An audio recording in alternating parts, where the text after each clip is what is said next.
Bonjour à tous, bienvenue de retour sur Histoire Reddit. Alors imaginez passer des années, de vraies années de votre vie, à obtenir des diplômes, des certifications, à bâtir une réputation à partir de rien, littéralement porter l'entreprise familiale sur vos épaules, et votre père vous regarde droit dans les yeux et dit en gros, ouais, t'es juste un mécano, mon gars. Devant tout le monde. Cool, cool, cool. Une scène familiale totalement normale, évidemment. Et le type à qui on offre tout sur un plateau? Un diplôme de commerce en ligne obtenu sur une chaîne qui passe des pubs entre deux feuilletons télé. Mais bien sûr, c'est lui le visionnaire. Le plus drôle? 5 ans plus tard, 5 ans, devinez qui est revenu en rampant. Et devinez ce qui s'est passé ensuite. Disons simplement que le karma ne s'est pas contenté d'arriver. Il est arrivé en costume, avec un tableur Excel, et il a racheté toute l'affaire. Restez jusqu'au bout, parce que cette histoire va vous décrocher la mâchoire au moins 3 fois. Je vous le garantis. On n'a pas besoin de cambouis comme toi ici. Les vraies décisions sont prises par des hommes d'affaires. C'est ce que mon père m'a craché au visage pendant une réunion du personnel. Alors je suis parti, emportant avec moi des années d'expertise ignorées. 5 ans plus tard, ils sont revenus me chercher. Moi, 34 ans, je dirige aujourd'hui un atelier haut de gamme de personnalisation et de restauration automobile. Mais il y a 5 ans, je n'étais que le fils aîné incapable de faire quoi que ce soit correctement. Mon vieux, Rick, 62 ans, a fondé Carter Auto quand j'étais encore gamin. C'était censé devenir un héritage familial. En tout cas, c'est ce qu'il répétait à chaque fichu barbecue. Et moi, j'y croyais. À tel point que j'ai passé 4 ans à Michigan State pour obtenir mon diplôme d'ingénierie mécanique, puis encore 2 ans à décrocher des certifications spécialisées en électronique automobile et en restauration de voitures classiques, tout en travaillant les week-ends dans le garage familial pratiquement pour de l'argent de poche. En grandissant, je respirais les voitures. Mes murs étaient couverts d'affiches de Lamborghini Countach, de Ferrari Testarossa et de Shelby GT500 de 1967. À 14 ans, je pouvais diagnostiquer la plupart des problèmes moteurs rien qu'au son.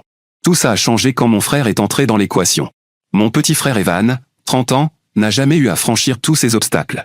Il a obtenu un diplôme de gestion d'entreprise dans une université en ligne qui passe ses pubs pendant les émissions de journée, et mon père l'a immédiatement nommé directeur du garage après son diplôme. Sans aucune question. Sans avoir besoin de faire ses preuves. Evan ne savait pas distinguer un carburateur d'un catalyseur, mais selon mon père, il avait le sens du contact et une vision du business. Il savait flatter les clients et avait toujours de grandes idées qui coûtaient plus d'argent qu'elles n'en rapportaient. Notre oncle Jacques était le seul à voir clair dans son jeu. Il gérait son propre petit garage de l'autre côté de la ville. Rien de luxueux, juste du travail honnête.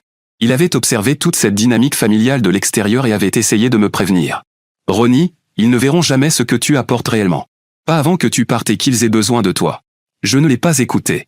Je pensais pouvoir changer les choses de l'intérieur. C'était ma première erreur.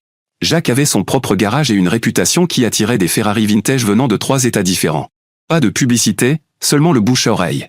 Pendant ce temps, chez Carter Auto, mon père avait de grands rêves mais des méthodes de plus en plus dépassées. Le garage avait du potentiel, 6 postes de travail, un équipement correct, un emplacement idéal à l'angle de Main et Island. Mais il refusait d'investir dans des outils de diagnostic modernes ou de mettre à jour notre système de facturation. On a toujours fait comme ça, était pratiquement la devise du garage. Nous perdions de l'argent chaque jour parce que nous ne pouvions pas effectuer certaines réparations nécessitant des outils spécialisés ou des logiciels modernes. J'essayais de pousser pour des améliorations, j'avais même proposé de payer certaines moi-même, mais mon père rejetait toujours mes idées. Pendant ce temps, Evan suggérait de repeindre la salle d'attente avec des couleurs plus vives, et mon père acceptait immédiatement. Tout était pourtant évident. Je refusais simplement de voir les signes. Tout a explosé lors d'une réunion du personnel un matin. Mon père passait en revue les finances trimestrielles avec tout le monde, y compris notre chef mécanicien Tony, la responsable administrative Sarah, et mon oncle Jacques qui nous aidait parfois sur les restaurations de voitures classiques. Les chiffres n'étaient pas bons. Le chiffre d'affaires avait baissé de 12% par rapport au même trimestre de l'année précédente. La fidélisation des clients était tombée à 68%, bien en dessous du standard du secteur fixé à 80%. Les réserves financières fondaient parce que nous avions investi dans une série d'améliorations esthétiques du salon client qu'Evan avait insisté pour faire afin d'améliorer l'expérience de la marque. Mais au lieu de régler ces problèmes, Evan venait de présenter son brillant projet d'expansion, ouvrir un second garage dans le quartier chic de la ville. Son plan tout entier était une blague. Le coût du bail était astronomique, la clientèle potentielle largement surestimée, et le budget équipement représentait à peine 40% de ce qu'il aurait réellement fallu. Je suis resté assis à prendre des notes. Quand Evan termina son PowerPoint, avec des animations qui semblaient avoir été faites par un élève de primaire, mon père demanda si quelqu'un avait des questions. « Oui, j'en ai quelques-unes », répondis-je en feuilletant mon carnet. « Le bail que vous regardez coûte 12 500 $ par mois, mais vous avez budgété 8 000. La liste d'équipements ne comprend pas de banc d'alignement, ce qui coûte minimum 30 000 $. Et l'étude de marché ne tient même pas compte des 3 autres garages haut de gamme dans un rayon de 8 km. La pièce est devenue silencieuse. Evan leva les yeux au ciel. Toujours le pessimiste. Mon père me lança ce regard que je connaissais trop bien, celui qui disait « Pourquoi tu ne peux pas simplement faire semblant d'être d'accord ?» Mais mon oncle Jacques hocha légèrement la tête, ce qui me donna le courage de continuer. Je ne suis pas pessimiste. Je suis réaliste. Ce projet va brûler nos réserves financières en 6 mois, maximum. Et ça, c'est en supposant qu'on obtienne réellement le nombre de clients prévus, ce qui n'arrivera pas. Mon père frappa violemment la table du plat de la main. Ça suffit. Ton frère a travaillé dur sur ce projet. Travaillé dur, répondis-je en riant. Il a copié-collé ça depuis un modèle de proposition de franchise trouvé sur le site de la SBA. Regardez, il y a encore le texte d'exemple dans le pied de page. Le visage d'Evan devint rouge. Au moins, moi, j'essaie de faire grandir cette entreprise au lieu de réparer les mêmes vieilles voitures tous les jours. Mon père se leva et pointa son doigt vers moi. Ton frère voit grand. C'est ce dont cette entreprise a besoin. Des visionnaires, pas des mécaniciens. Le monde est rempli de types capables de faire une vidange et de changer des pneus. Et ça m'a frappé de plein fouet. 8 années d'études, d'innombrables certifications, et la restauration sur mesure de cette Mustang 1967 qui nous a valu un article dans Auto Enthusiast Magazine l'année dernière, tout ça réduit à faire des vidanges et changer des pneus. Cette résurrection de Mustang avait été mon projet vitrine. 6 mois passés à travailler les soirs et les week-ends pour la ramener d'entre les morts avaient porté leurs fruits quand nous l'avions dévoilée au salon automobile régional. Ce seul projet nous avait apporté 3 clients haut de gamme et environ 300 000 $ de revenus. Et maintenant, mon père agissait comme si je n'étais qu'un simple type qui sert des boulons. C'est moi qui ai construit notre réputation grâce à la qualité du travail, dis-je en gardant une voix calme malgré la chaleur qui montait dans ma nuque. La division voiture classique que tu m'as poussé à créer représente maintenant 40% de notre chiffre d'affaires. Et nous t'en sommes reconnaissants, répondit mon père avec ce ton condescendant. Mais maintenant, nous avons besoin de dirigeants, pas seulement de compétences techniques. L'oncle Jacques prit la parole. Rick, tu es en train de faire une erreur. Ronnie sait ce qu'il fait. Mon père le coupa immédiatement. Je ne t'ai pas demandé ton avis, Jacques. C'est une décision familiale. Je suis de la famille, répliqua Jacques sèchement. Tu vois très bien ce que je veux dire, marmonna mon père. Puis il me regarda droit dans les yeux avec ce regard froid. Nous avons besoin d'hommes d'affaires, pas de mécanos couverts de cambouis. Tu n'as pas ta place dans la partie décisionnelle de cette entreprise. La pièce devint complètement silencieuse. Je me levai lentement en rassemblant mes notes. Où est-ce que tu vas ? Demanda mon père, surpris que je ne me contente pas d'encaisser comme d'habitude. Si je ne suis qu'un mécano couvert de cambouis, alors je démissionne. Avec effet immédiat. Je quittai la salle en ignorant le souffle choqué de ma mère et le petit sourire satisfait d'Evan. L'oncle Jacques me suivit jusqu'au parking.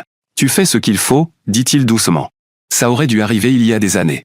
Et maintenant, qu'est-ce que je suis censé faire, lui demandai-je, tandis que la réalité commençait enfin à me rattraper. J'avais environ 42 000 $ d'économie, mais aucun véritable plan. Viens travailler avec moi, répondit-il. Pas pour toujours. Juste le temps de trouver ton prochain mouvement. Je hochai la tête, trop en colère pour dire grand-chose d'autre. Cette nuit-là, je fis mes valises et allai dormir sur le canapé de l'oncle Jacques. J'avais 29 ans et je recommençais ma vie à zéro. Une partie de moi avait toujours su que Carter Auto n'était pas mon avenir. Je n'avais simplement jamais eu le courage de couper les liens moi-même. Le rejet de mon père m'avait fait un mal terrible, mais il avait aussi quelque chose de libérateur. Plus de réunions où mes idées étaient ignorées. Plus besoin de regarder Evan recevoir tout le mérite. Plus de compromis sur la qualité pour satisfaire les standards dépassés de mon père. Demain, j'allais enfin découvrir ce que Ronnie Carter pouvait accomplir sans vivre dans l'ombre de Rick Carter. Travailler avec l'oncle Jacques m'a donné le recul nécessaire pour comprendre à quel point tout était dysfonctionnel depuis des années. Avec le recul, le schéma était tellement évident. L'histoire des voitures résumait tout. Evan avait reçu une Jeep neuve à 16 ans, tandis que moi, j'avais seulement eu droit à 2 000 $ pour acheter une voiture d'occasion dont je devais payer les mensualités moi-même. Quand il a eu un accident avec la sienne, mon père a payé les réparations. Quand la mienne est tombée en panne, on m'a dit de me débrouiller seul, parce que c'est comme ça qu'on apprend les responsabilités. Le pire est arrivé pendant ma dernière année d'université. J'avais été accepté dans un prestigieux stage en ingénierie automobile chez un grand constructeur. C'était une opportunité énorme, rémunérée, prestigieuse, et qui aurait pu me donner des contacts capables de changer complètement ma carrière. Mais mon père m'a appelé pour dire qu'ils avaient besoin de moi au garage parce qu'il manquait de personnel. Alors j'ai refusé le stage pour aider la famille. J'ai découvert plus tard qu'il n'était même pas en sous-effectif. Mon père ne voulait simplement pas payer un autre mécanicien pour l'été. Le favoritisme n'a jamais été subtil, mais je lui trouvais toujours des excuses. Evan a besoin de plus de soutien. Papa a simplement plus d'affinité avec lui. Au moins, moi, j'apprends le côté technique du métier. Que des mensonges que je me racontais à moi-même. Le coup final est arrivé environ 6 mois avant ma démission, lorsque j'ai surpris une conversation entre mes parents un soir. Ils ne savaient pas que j'étais dans le couloir. Quand je prendrai ma retraite, Evan prendra la direction en tant que PDG. Ronnie pourra continuer à gérer le service technique s'il veut, mais toutes les décisions importantes passeront par Evan, dit mon père d'un ton parfaitement détaché. La réponse de ma mère fut aussi faible que toujours. Tu ne crois pas que ça risque de blesser Ronnie? C'est quand même l'aîné, et il a consacré tellement de temps à l'entreprise. Ronnie est un excellent mécanicien, mais il n'a pas ce qu'il faut pour diriger. Et puis, j'ai déjà promis le poste à Evan. C'est décidé. D'accord, attendez une seconde, c'est encore moi. Celle-ci m'a vraiment brisé le cœur, honnêtement. Silencieusement. D'une manière qui vient se poser dans votre poitrine et qui reste là. Il est dans le couloir. Il n'était pas censé entendre ça. Et il entend son père dire clairement, Evan sera le PDG. Ronnie pourra gérer le service mécanique s'il veut. Comme si c'était une faveur qu'on lui faisait. Comme si 30 années passées à construire un héritage allaient être offertes à quelqu'un d'autre, et que Ronnie pouvait peut-être, éventuellement, suivre le mouvement s'il se tenait tranquille. Et sa mère, que Dieu la bénisse, essaie un peu de protester. Elle dit que Ronnie est l'aîné, qu'il a consacré tellement de temps à l'entreprise. Et son père balaie ça d'une seule phrase, Ronnie est un excellent mécanicien, mais il n'a pas ce qu'il faut pour diriger. Et puis, j'ai déjà fait une promesse à Evan. C'est décidé. C'est décidé. Comme si tout l'avenir de Ronnie dans cette entreprise n'était qu'un simple détail logistique sans importance. Voici la vérité inconfortable, dans beaucoup de familles, la hiérarchie se fixe pendant l'enfance et n'est presque jamais réévaluée, peu importe ce que vous accomplissez une fois adulte. Vous restez le rôle qu'on vous a attribué. Le responsable. Le compliqué. Celui qui n'a pas besoin d'autant d'attention. Pour toujours. Même quand les faits prouvent le contraire. Et Ronnie est resté encore 6 mois après avoir entendu ça. 6 longs mois. Parce que l'espoir est tenace. Et quitter les personnes qui vous ont façonné, même lorsqu'elles vous ont complètement trahi, est l'une des choses les plus difficiles qu'un être humain puisse faire. Il n'est pas parti parce qu'il avait cessé de les aimer. Il est parti parce qu'il a finalement commencé à s'aimer lui-même suffisamment. Et cette différence compte bien plus que les gens ne le réalisent. Bon, retour maintenant à l'auteur du post. 20 années à me tuer à la tâche, à obtenir des diplômes, à bâtir notre réputation, à attirer des clients haut de gamme, pour finir par devoir rendre des comptes à mon petit frère qui était incapable d'équilibrer le chéquier du garage sans aide. C'est à ce moment-là que j'aurais dû partir. Mais je me suis accroché encore 6 mois, en espérant que quelque chose changerait. Ce n'est jamais arrivé. Travailler dans le garage de l'oncle Jacques était une bénédiction. Son atelier était plus petit que Carter Auto, seulement 3 postes de travail et un minuscule bureau. Mais tout y fonctionnait comme une horloge. Du travail honnête et un salaire juste. Jacques avait 2 excellents techniciens qui m'ont accepté sans poser de questions. Pendant le premier mois, je me suis simplement concentré sur le travail, diagnostiquer les pannes, manier les outils, parler directement aux clients. Si je disais qu'une voiture avait besoin d'une nouvelle courroie de distribution, personne ne remettait mon diagnostic en question ni n'essayait de vendre aux clients des services inutiles. C'était rafraîchissant. Mais je savais aussi que ce n'était pas une solution à long terme. Le garage de Jacques fonctionnait bien, mais il était volontairement resté petit. Il n'avait jamais voulu s'agrandir ni accepter plus de travail qu'il ne pouvait superviser personnellement. Je respectais ça, mais moi, j'avais de plus grandes ambitions. La nuit, après la fermeture du garage, je restais tard pour dessiner les plans de mon propre atelier. À quoi ressemblerait-il? Quels services proposerions-nous? Comment nous démarquerions-nous des dizaines d'autres garages de la région? Je revenais toujours à la restauration et à la personnalisation automobile. Ça avait toujours été ma passion, et le marché local était loin d'être bien servi dans ce domaine. Beaucoup de garages pouvaient gérer des réparations classiques, mais très peu avaient l'expertise ou la patience nécessaire pour des restaurations complètes de voitures anciennes ou des personnalisations haut de gamme. La vraie question était, comment percer sans capital important ni réputation personnelle déjà établie? Il me fallait une pièce maîtresse. Quelque chose qui montrerait mes compétences et ma vision d'une manière capable d'attirer le bon type de clientèle. Le garage de l'oncle Jacques était petit, mais honnête. Il n'y avait que lui, 2 autres mécaniciens et une réceptionniste à temps partiel. Le salaire était dérisoire comparé à ce que j'aurais pu gagner ailleurs, mais cela me donnait du temps pour préparer mon prochain mouvement tout en gardant les mains occupées. 3 mois plus tard, une opportunité inattendue s'est présentée. Un client apporta une Dodge chargée de 1970 qui dormait dans sa grange depuis 30 ans. Elle était en mauvais état, mais la base était excellente. Le propriétaire avait reçu un devis de 65 000 $ d'un autre atelier de restauration et avait failli faire une crise cardiaque. Cette chargée n'était pas une simple muscle-car. C'était une véritable RT équipée du moteur EMI 426, l'un des moins de 200 exemplaires jamais produits. Une fois restaurée correctement, elle pouvait valoir plus de 200 000 $. Le propriétaire, Bob Henderson, l'avait hérité de son oncle et gardait de précieux souvenirs d'enfance à bord de cette voiture, mais il n'avait ni les connaissances ni les moyens nécessaires pour une restauration digne de ce nom. Je peux le faire pour 48 000 $, lui dis-je après une inspection complète. Mais j'ai besoin de la moitié à l'avance pour les pièces et les matériaux. Il me regarda avec méfiance. C'est beaucoup moins cher que l'autre devis. Quelles économies comptez-vous faire? Aucune, répondis-je honnêtement. Je n'ai pas leurs frais généraux, et je ferai moi-même la majorité du travail au lieu de le sous-traiter. Il m'observa un moment avant de hocher la tête. Jacques se porte garant pour vous, et ça compte beaucoup. Mais je veux des mises à jour hebdomadaires et des photos. Le lendemain, 24 000 $ arrivaient sur mon compte. J'en ai utilisé 16 000 pour louer un petit entrepôt à la périphérie de la ville, acheter l'équipement essentiel et me mettre au travail. J'ai engagé un peintre semi-retraité nommé Marcus, qui avait 40 ans d'expérience mais souhaitait des horaires flexibles. L'oncle Jacques m'autorisait à utiliser les ponts élévateurs de son garage le dimanche, lorsqu'ils étaient fermés. Cette chargée est devenue mon obsession. Je travaillais 14 heures par jour, 7 jours sur 7. La reconstruction du moteur à elle seule a pris 6 semaines, trouver des pièces conformes aux spécifications d'origine, usiner des composants qui n'existaient plus, documenter méticuleusement chaque étape afin que la voiture puisse être certifiée comme restauration authentique. La carrosserie nécessitait des pièces d'origine que je suis allé chercher dans des casses automobiles réparties sur 3 états au lieu d'utiliser de simples reproductions bon marché. Marcus a accompli des miracles en recréant la peinture violette, Plum Crazy Purple, d'origine qui a rendu ces chargés si emblématiques. 6 mois plus tard, cette voiture était devenue un chef-d'œuvre. Quand nous avons démarré le moteur pour la première fois, le rugissement du Hemi résonnant dans l'entrepôt ressemblait à de la musique. Bob était tellement impressionné qu'il est revenu avec 3 de ses amis collectionneurs pour leur montrer la voiture. En moins d'un mois, j'avais déjà 4 nouveaux projets de restauration alignés, tous extrêmement lucratifs, tous accompagnés d'acompte de 50%. J'ai officiellement lancé Précision Performance avec cette première chargée comme pièce maîtresse de mon portfolio. Je gardais les coûts au minimum, travaillant 80 heures par semaine, dormant parfois directement dans l'atelier. La stratégie était risquée. Les projets de restauration immobilisaient la trésorerie pendant des mois. Mais les marges plus élevées et l'opportunité de bâtir une réputation d'excellence en valaient la peine. 1 an plus tard, j'avais engagé 3 spécialistes à temps plein. Marcus pour la peinture, un gars nommé Diego, véritable génie du câblage et de l'électronique, et un expert en sellerie nommé Tom, capable de recréer n'importe quel intérieur à partir de zéro.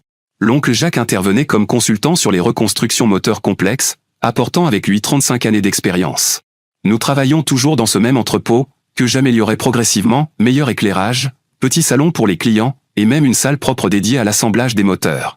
Ce n'était pas luxueux, mais c'était fonctionnel, et nos clients semblaient apprécier cette approche sans artifice. Ce qui comptait pour eux, c'était davantage la qualité de notre travail que la présence d'un expresso italien dans la salle d'attente. C'est à ce moment-là que j'ai rencontré Ryan Matthews, un entrepreneur dans la tech de 40 ans, avec beaucoup trop d'argent et une passion pour les resto-modes, des voitures classiques modernisées avec des performances contemporaines. Il m'a apporté la carcasse rouillée d'une Mustang de 1965 et m'a dit « Je veux quelle est l'apparence d'une classique, mais les performances d'une supercar. Budget, 175 000 $. C'était un défi totalement différent. La Mustang nécessitait un châssis entièrement personnalisé, une suspension moderne, des freins améliorés, et une motorisation contemporaine capable d'offrir des performances de supercar tout en conservant l'apparence d'une pony car des années 60. J'ai passé des semaines uniquement sur la conception, créant des modèles 3D détaillés et des simulations de performance avant même de découper la moindre pièce de métal. Ryan participa au projet du début à la fin, affinant la vision au fur et à mesure.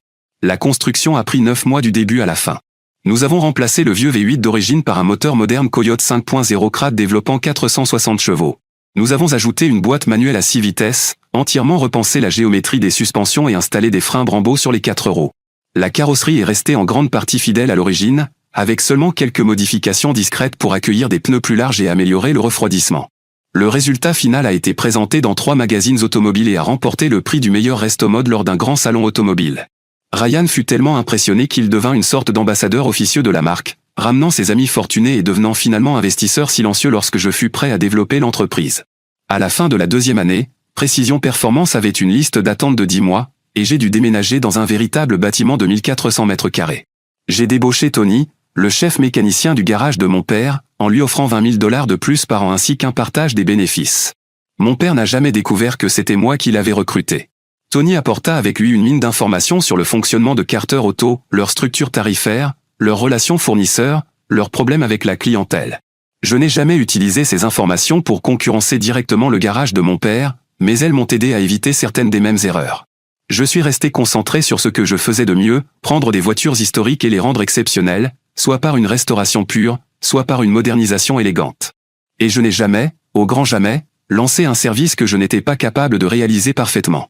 Le véritable tournant est arrivé lorsque j'ai rencontré Sophia Reeves, une consultante en marketing spécialisée dans les marques de luxe. Elle est venue à l'atelier avec son frère, qui récupérait sa BMW 2002 restaurée, et elle a immédiatement commencé à me poser des questions sur mon modèle économique. Sophia n'était pas du tout ce que j'imaginais d'une spécialiste du marketing.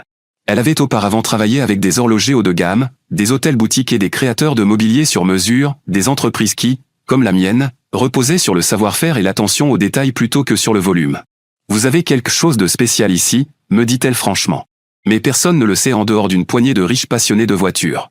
Vous laissez énormément d'argent sur la table. J'étais sceptique. Je ne veux pas devenir juste un garage parmi tant d'autres. La qualité avant la quantité. Elle secoua la tête. Je ne parle pas de quantité. Je parle de perception et de positionnement. Vous fournissez le travail d'une marque premium, mais vous facturez comme une entreprise de milieu de gamme et vous vous présentez comme un simple garage local. Après plusieurs discussions, je l'ai engagée comme consultante. Elle transforma complètement notre image, nouveau logo, site internet haut de gamme, présence médiatique stratégique. Notre liste d'attente passa à 14 mois, et j'augmentai nos tarifs de 30%. C'est à ce moment-là que Sophia me présenta Daniel Cagne, ancien directeur des opérations pour un constructeur automobile de luxe. Votre qualité est irréprochable, mais vos processus détruisent vos marges, me dit-il après une visite de l'atelier. Je l'ai recruté comme directeur des opérations avec des parts dans l'entreprise au lieu d'un énorme salaire. La meilleure décision de toute ma vie. Il a tout rationalisé, réduisant les délais de production de 25% sans sacrifier le moindre niveau de qualité. L'une de ses premières décisions fut d'implémenter un véritable système de gestion des stocks. Nous commandions auparavant les pièces au fur et à mesure, payant souvent des frais exorbitants pour des livraisons urgentes. Daniel mit en place des modèles de prévision basés sur notre pipeline de projets, ce qui nous permit de commander en gros et de négocier de meilleures conditions avec les fournisseurs. Il réorganisa également notre flux de travail en appliquant des principes issus de l'industrie du luxe à notre processus de restauration. Au lieu de laisser chaque spécialiste travailler isolément, il créa des équipes avançant ensemble sur les projets, réduisant les délais entre les étapes et améliorant la communication. Les résultats furent immédiats. Des projets terminés plus rapidement, moins d'erreurs, des clients plus satisfaits. Avec Sophia qui gérait notre image et Daniel les opérations, je pouvais enfin me concentrer sur ce que j'aimais réellement, les voitures elles-mêmes et la formation de la nouvelle génération d'experts en restauration. Nous avons lancé un programme d'apprentissage en partenariat avec des écoles techniques afin de trouver de jeunes talents souhaitant apprendre le métier correctement. Je ne m'étais jamais imaginé comme enseignant, mais il s'est avéré que j'avais un vrai talent pour ça. Rien ne me procurait plus de satisfaction que de voir un gamin de 19 ans n'ayant jamais tenu une clé à molette devenir un véritable artisan qualifié.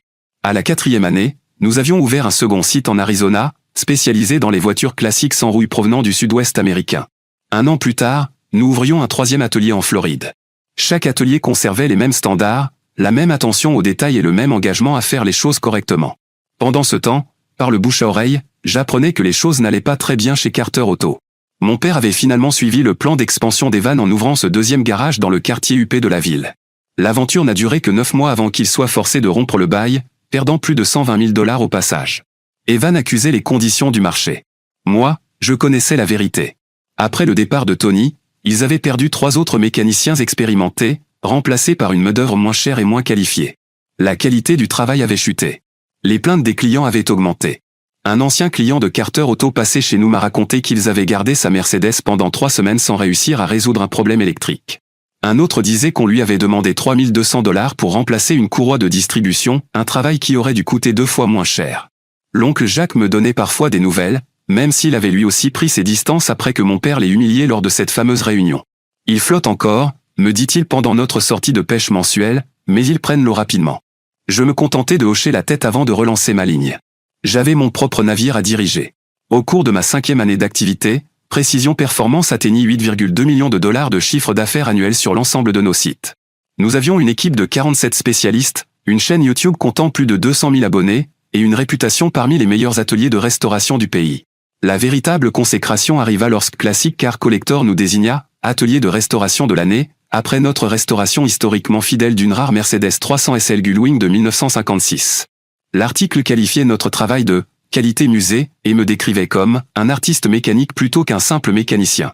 Ce projet extrêmement complexe, qui avait duré 18 mois, donna naissance à une voiture que Mercedes-Benz elle-même reconnut comme l'un des plus beaux exemplaires existants. J'ai encadré cet article, non pas par ego, mais comme un rappel de ce qui arrive lorsqu'on reste fidèle à ses standards. Ryan, mon client devenu investisseur dans la tech, m'a ensuite introduit au concept de diversification. « Tu as construit une entreprise incroyable », me dit-il, mais elle dépend encore trop directement de toi. Tu dois réfléchir à la suite. Il avait raison. Aussi gratifiant que soit le travail de restauration, il avait ses limites. Les projets prenaient des mois à être terminés, demandaient d'énormes investissements initiaux et ne pouvaient être développés à l'infini sans compromettre la qualité. Si je voulais construire quelque chose de réellement durable, il me fallait d'autres sources de revenus. Nous avons donc lancé une activité de reproduction de pièces pour voitures classiques rares. Contrairement aux imitations bon marché qui inondaient le marché, nos pièces étaient impossibles à distinguer des originales, tant au niveau des matériaux que des finitions. Ce qui avait commencé comme une activité secondaire devint rapidement une entreprise générant plusieurs millions de dollars, avec des commandes venant d'ateliers du monde entier.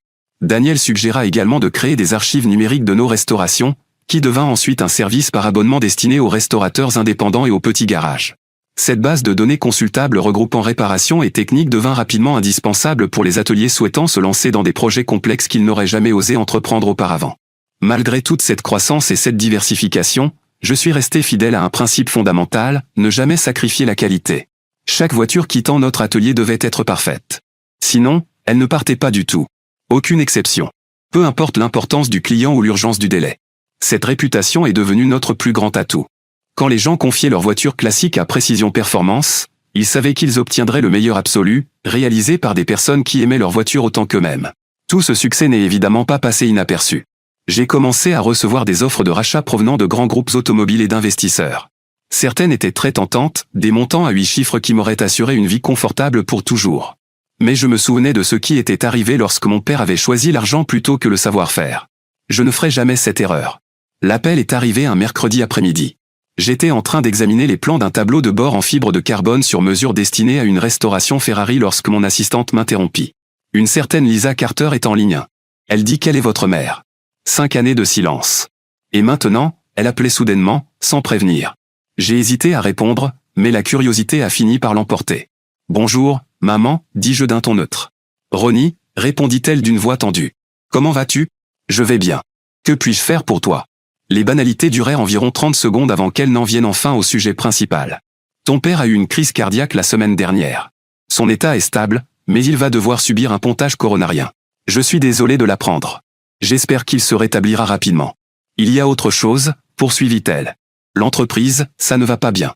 Evan a pris certaines décisions qui n'ont pas fonctionné.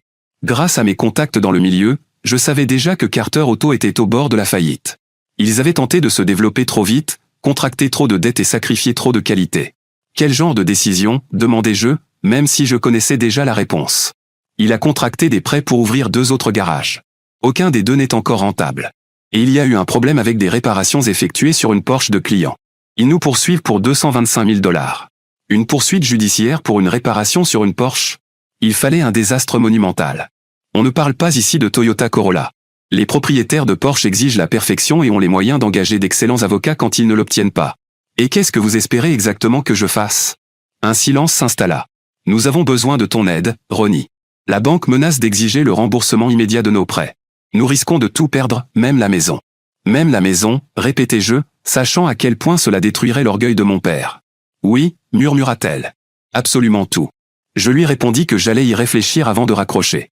20 minutes plus tard, Evan m'appela. Contrairement à ma mère, il ne prit même pas la peine de faire semblant d'être cordial. Écoute, je sais qu'on n'est pas en très bons termes, mais là, il s'agit de la famille. Commença-t-il. Ah oui, répondis-je froidement. Parce que je me souviens très bien qu'on m'a expliqué il y a 5 ans que je ne faisais pas vraiment partie de la famille qui prend les décisions. Il eut même l'audace de soupirer, comme si c'était moi qui étais difficile. Papa a eu tort de dire ça. On le sait tous. Mais là, on a besoin de ton aide. Tu as construit une entreprise incroyable, et nous, on est vraiment en train de couler. D'accord, attendez une seconde, c'est encore moi. 5 ans. Pas un seul appel. Pas un message. Même pas un simple « félicitations pour l'entreprise » après que Précision Performance ait commencé à faire la une des magazines automobiles. 5 années de silence total de la part du frère qui souriait en coin quand Ronnie a quitté cette réunion. Et puis, au moment précis, le moment exact, où l'argent vient à manquer et où tout commence à s'effondrer. Evan décroche enfin son téléphone. Et la première chose qu'il dit, c'est « Je sais qu'on n'est pas en très bons termes, mais là, il s'agit de la famille. » La famille? Voici la vérité inconfortable, certaines personnes se souviennent que vous êtes de la famille uniquement lorsqu'elles ont besoin de quelque chose de vous. Les mêmes personnes qui vous ont regardé être humiliées, qui sont restées silencieuses alors qu'elles auraient dû parler, qui ont profité de votre absence, ce sont exactement celles qui composeront votre numéro dès que leur situation deviendra désespérée, en espérant que le mot « famille » efface tout le reste. Et ce qui rend la situation encore plus dérangeante, c'est ce qu'Evan dit ensuite. Il qualifie la réussite de Ronnie d'incroyable. Il dit qu'il a construit cette entreprise incroyable. Comme s'il était fier de lui. Comme s'il observait tout ça depuis le début. Donc il savait. Il voyait tout. Il n'a simplement jamais rien dit tant que cela ne pouvait pas lui être utile. Ça, ce n'est pas la famille. C'est juste quelqu'un qui sait exactement dans quel tiroir se trouve le filet de sécurité. L'audace de cet appel devrait pousser Ronnie à raccrocher au bout de 10 secondes, sans hésiter. Le fait qu'il ne l'ait pas fait, qu'il ait réellement aidé, en dit long sur qui est Ronnie. Et honnêtement, ça en dit aussi long sur la plupart d'entre nous. Nous continuons à être présents pour des gens qui, eux, n'apparaissent que lorsqu'ils sont en train de... Bon, retour maintenant à l'auteur du post. Qu'est-ce que tu veux exactement de moi, Evan? On a besoin d'un prêt. Juste de quoi tenir quelques mois, le temps de vendre les nouveaux sites. Combien? 300 000 $. J'ai éclaté de rire. Tu veux vraiment que je vous prête 300 000 $? Après tout ce qui s'est passé? Ce serait un vrai prêt professionnel, insista-t-il. Avec intérêt et tout le reste. Et on mettrait le garage d'origine en garantie. Le garage que la banque est sur le point de saisir? Cette garantie-là. Il n'avait aucune réponse à ça. Je passerai demain, finis-je par dire. Avant de faire la moindre proposition, j'ai demandé à mon avocat d'examiner cette histoire de procès concernant la Porsche. C'était réel. Et catastrophique. Ils avaient tenté de reconstruire la transmission PDK d'une Porsche GT3 de 2011, un travail qui aurait dû être renvoyé directement chez Porsche.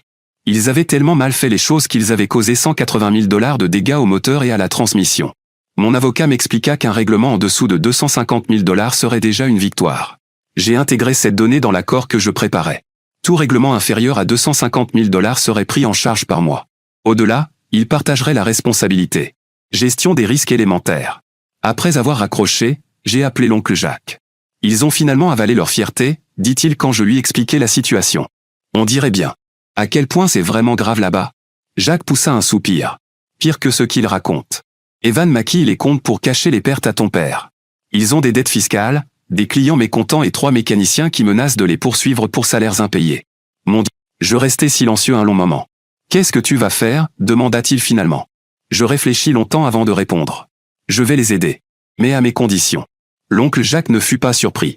Il me connaissait suffisamment pour savoir que je ne laisserais jamais complètement disparaître l'entreprise fondée par mon grand-père, même si mon père et mon frère l'avaient conduite droit dans le mur. Cette nuit-là, je suis resté éveillé tard à analyser les chiffres. À l'aube, j'avais déjà un plan. Le lendemain, je suis retourné chez Carter Auto pour la première fois depuis 5 ans. L'endroit semblait plus petit et beaucoup plus délabré. Mais ce qui me choqua le plus fut l'état de l'atelier lui-même. Des outils traînaient partout. Rien n'était rangé correctement. Des taches d'huile recouvraient le sol en béton. 2 ponts élévateurs portaient des panneaux hors service. Toute la fierté que mon père avait autrefois à maintenir un atelier propre et professionnel avait disparu. Mon père était là. Il paraissait plus vieux et plus fragile que dans mes souvenirs. Son visage était grisâtre, et il se déplaçait lentement, encore affaibli par sa crise cardiaque. Mais dans ses yeux brillait toujours cette même fierté obstinée lorsqu'il me vit entrer. Evan sortit du bureau au fond, vêtu d'un costume mal ajusté, comme un enfant jouant à l'homme d'affaires. « Ronnie, merci d'être venu. Allons parler dans le bureau. » Pendant 2 heures, j'ai passé leur compte au peigne fin, posant des questions précises qui rendaient Evan de plus en plus nerveux. La situation était exactement aussi catastrophique que l'avait décrit l'oncle Jacques. Peut-être même pire. Ils avaient environ 420 000 $ de dettes, et non les 300 000 qu'Evan m'avait annoncé. Ils n'avaient pas payé leurs fournisseurs depuis 90 jours. La banque menaçait de saisir leur équipement. Leur taux de fidélisation client était tombé à 42%, ce qui signifiait que moins de la moitié des clients revenaient après une première visite. Leurs avis en ligne étaient désastreux. 2,1 étoiles sur Google. Des commentaires comme « Trop cher pour un service médiocre, j'ai amené ma voiture pour une vidange, je suis reparti avec plus de problèmes qu'en arrivant. » Alors, demanda Evan lorsque je refermai le registre comptable. « Tu peux nous aider ?» ?»« Oui, répondis-je finalement. Je peux vous aider. Mais pas avec un prêt. » Les sourcils d'Evan se levèrent immédiatement. « Alors quoi ? Je rachète l'entreprise. » Les mots restèrent suspendus dans l'air comme de la fumée. « La racheter ?» Mon père prit enfin la parole, comme si ces mots l'avaient insulté personnellement. « C'est une entreprise familiale. »« C'est une entreprise en faillite, répondis-je froidement. Et dans 60 jours, elle aura disparu si personne n'arrête l'hémorragie. Je vous offre une bouée de sauvetage.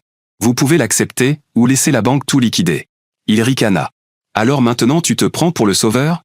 Juste parce que tu as monté ton petit garage de passionné. Ce petit garage de passionné a généré 8 millions de $ l'année dernière, le coupez-jeu. Et il est sur le point d'en générer encore bien plus. Mon père se leva, essayant de paraître autoritaire malgré le fait que sa vieille veste de travail flottait désormais sur lui. Cet endroit porte mon nom. Je le regardai droit dans les yeux. Plus pour longtemps. Il ouvrit la bouche pour répondre, mais aucun mot ne sortit. Ce fut Evan qui brisa le silence. Papa, il a raison. On n'a pas le choix. C'est là que j'ai exposé mes conditions. Je reprends les 420 000 $ de dette, plus 100 000 $ en liquide. Vous restez tous les deux salariés pendant 1 an comme consultant pendant la transition. Après ça, vous partez. C'est insultant, cracha mon père. Non, répondis-je calmement. Ce qui est insultant, c'est ce que vous avez fait de cette entreprise. Moi, je suis simplement en train de réparer les dégâts. Est-ce qu'on peut avoir un peu de temps pour réfléchir, demanda Evan. Vous avez 48 heures, répondis-je en me levant. Après ça, je serai trop occupé à nettoyer mes propres erreurs plutôt que celles des autres. Je l'ai laissé assis là, sans voix. 2 jours plus tard, mon avocat reçut un appel. Ils acceptaient mon offre. La transition se passa plus facilement que prévu. J'ai intégré Carter Auto à Précision Performance, en conservant le site d'origine mais en modernisant absolument tout, de l'équipement jusqu'à la machine à café. J'ai conservé la majorité du personnel, en leur offrant une vraie formation et de meilleurs salaires. Nous avons fermé pendant 2 semaines afin de rénover les lieux et faire suivre à toute l'équipe une formation intensive. Mon père n'a travaillé comme consultant que 3 mois avant que son état de santé ne l'empêche de continuer. Evan, lui, est resté toute l'année, observant avec amertume l'entreprise prospérer sous ses yeux. Le garage est passé d'une perte mensuelle de 30 000 $ à l'équilibre financier dès le 4e mois, puis est devenu rentable au 6e. Il a fallu des semaines de 70 heures de travail, reconstruire les relations avec les fournisseurs et mettre en place un nouveau modèle de service à plusieurs niveaux que Carter Auto n'avait jamais envisagé auparavant. Mais la plus grande satisfaction est arrivée lors de la grande réouverture. Nous avions entièrement rénové le garage et invité tous les anciens clients à une journée portes ouvertes. Beaucoup se souvenaient encore de moi et n'arrêtaient pas de complimenter la transformation du lieu. « Vous avez vraiment sauvé ce garage », me dit un client de longue date, juste devant mon père et Evan. Ces dernières années, ça partait vraiment en vrille. J'avais même commencé à emmener ma BMW ailleurs. Le visage de mon père se crispa, mais il ne dit rien. Plus tard dans la soirée, après le départ de tout le monde, Evan vint me rejoindre dans le nouveau salon client. Il avait l'air vaincu. « Je croyais vraiment pouvoir y arriver », dit-il doucement. « Gérer l'entreprise comme papa. » Je lui servis un café depuis notre nouvelle machine à expresso. Le problème, c'est justement d'avoir essayé d'être comme papa. Il a construit cet endroit grâce au travail acharné, mais il a cessé d'évoluer. On ne peut pas continuer à faire les mêmes choses en espérant des résultats différents. Evan hocha lentement la tête. Pour ce que ça vaut, je suis désolé. Pour tout ce qui s'est passé avant. Je sais, répondis-je. Et je le pensais vraiment. Evan n'a jamais été l'ennemi. C'était simplement le fils préféré qui n'avait jamais eu à faire face aux conséquences de ses actes, jusqu'à maintenant. Quelques semaines plus tard, je lui ai proposé un poste dans les ventes sur notre site principal, non pas par charité, mais parce que je pensais sincèrement qu'il pourrait exceller dans ce domaine avec la bonne structure et le bon soutien. À ma grande surprise, il accepta. Et plus surprenant encore, il s'épanouit dans ce rôle. Il s'est avéré qu'Evan était excellent pour construire des relations avec une clientèle haut de gamme lorsqu'il avait un produit de qualité à vendre et qu'il n'était pas responsable de la partie opérationnelle. Mon père fut le dernier à céder. La véritable consécration arriva 1 an plus tard lorsque Classic Car Collector nous consacra un article dans leur numéro spécial « Entreprise familiale ». Ils nous interviewèrent tous les deux au sujet de la fusion réussie entre les entreprises. Et, à son honneur, mon père dit la vérité. Ronnie a vu ce que moi je ne voyais pas, le savoir-faire compte plus que l'expansion. Il a construit Précision Performance à partir de rien parce qu'il croyait qu'il fallait faire les choses correctement, pas rapidement.